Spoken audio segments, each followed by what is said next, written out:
बिस्मिल्लाहिर्रहमानिर्रहीम। अर्रहमान अर्रहीम। अर्रहमान जल्ला जलालहू, अर्रहीम जल्ला जलालहू।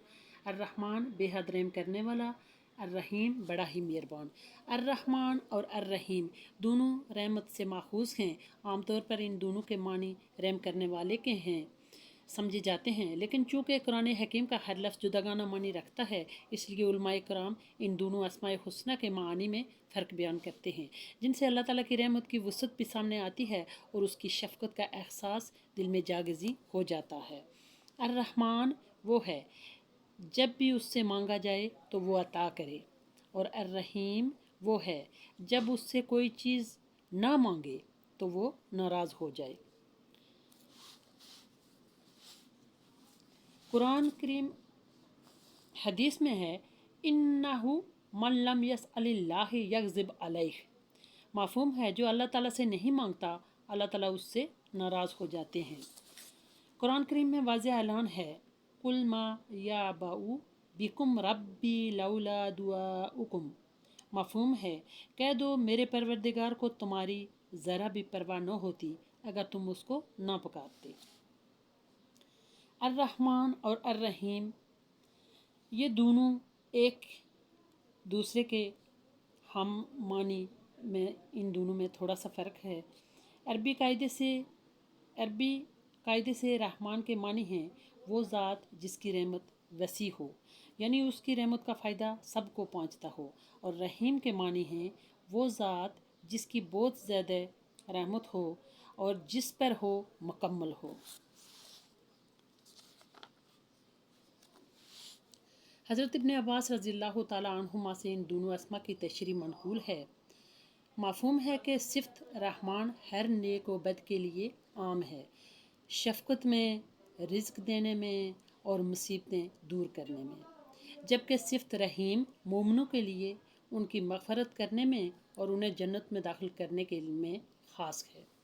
गोया आम रहमत से आज दुनिया में फरमा बरदार और नाफरमा सब लुत्फ़अंदोज़ हो रहे हैं, हर आन हर घड़ी नेमतों से फ़ायदा उठा रहे हैं, लेकिन कामिल और अकमल रहमत वो होगी जो आखिरत में सिर्फ मोमिनों पर बरसेगी और फरमा बरदारों को हर गम, हर परेशानी, हर तकलीफ़, हर रंजिश से हमेशा के लिए दूर करके राहतों और खुशियों के समुंदर में गर्क कर देगी।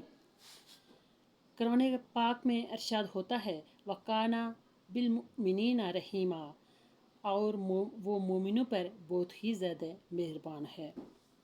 अर्रहमान यानी आम रहमत वाली वो ज़ात जिसकी रहमत सारे आलम और सारे आलम और सारी कायनात और जो कुछ अब तक पैदा हुआ है और जो कुछ पैदा होगा सब पर हावी और सबको शामिल हो, और अर्रहीम यानी उसकी रहमत कामिल और मुकम्मल हो। यही वजह है कि लफ्ज़ रहमान अल्लाह जल्ले शानो की ज़ात के साथ ख़ास है। किसी मखलूक को रहमान कहना जायज़ नहीं है, क्योंकि अल्लाह ताला के सिवा कोई भी ऐसा नहीं हो सकता जिसकी रहमत आम हो। जिस तरह लफ्ज़ अल्लाह का जमा और तस्निया नहीं आता, क्योंकि वो एक ही ज़ात पाक के साथ ख़ास है, दूसरे और तीसरे का वहाँ एहतमाल ही नहीं, इसी तरह अर्रहमान का भी जमा और तस्निया नहीं आता।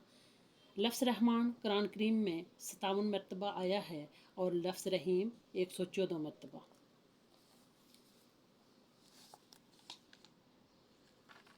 इसीलिए कुरान मजीद में जो इस दुनिया के लिए उखरवी आखिरी हिदायतनामा है, अल्लाह ताला की इस शान और इस सिफ़त को बहुत ज़्यादा उजागर किया गया है, और बिला मुबालगा सैकड़ों जगह मुख्तलिफ़ अनवानों और मुख्तलिफ़ पैराइयों में अल्लाह ताला की शान रहमत और बख्शिश और गफ़ारियत को और मखलूक के साथ उसकी अनायत और महब्बत को बयान फरमाया गया है। जो लोग कुरान मजीद की तिलावत करते हैं वो जानते हैं कि इसमें कितनी जगह अल्लाह ताला को गफ़ूरुर रहीम, रऊफ़ुर रहीम, तव्वाबुर रहीम, खैरुर राहिमीन, अरहमुर राहिमीन की सफ़ात से याद किया गया है। यहाँ तक कि बिस्मिल्लाह जो कुरान मजीद का सरनामा है उसमें उसकी सिफ़त रहमत ही का तारुफ कराया गया है। हमें हुक्म दिया गया है कि हर वो रकत जिसे हम अल्लाह ताला के लिए अदा करते हैं और हर वो नमाज जिसके ज़रिए हम अल्लाह ताला का قرب حاصل کرتے ہیں، اس میں ہم اللہ تعالیٰ کی صفت رحمان اور رحیم کا خوب ورد رکھیں۔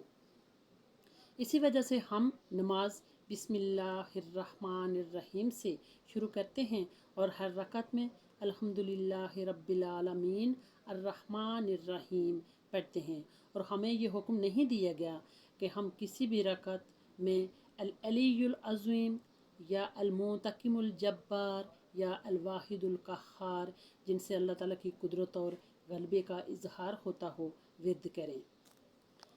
ہم جس رب کی عبادت کرتے ہیں اور اس کے سامنے عاجزی کے ساتھ کھڑے ہوتے ہیں اور اپنی پیشانی اس کے سامنے زمین پر ٹیک دیتے ہیں، وہ رحمان اور رحیم ہے، تاکہ ہمارے دل اور دماغ کو اللہ تعالیٰ کی عبادت پر تسلی اور اطمینان اور سکون حاصل ہو جائے۔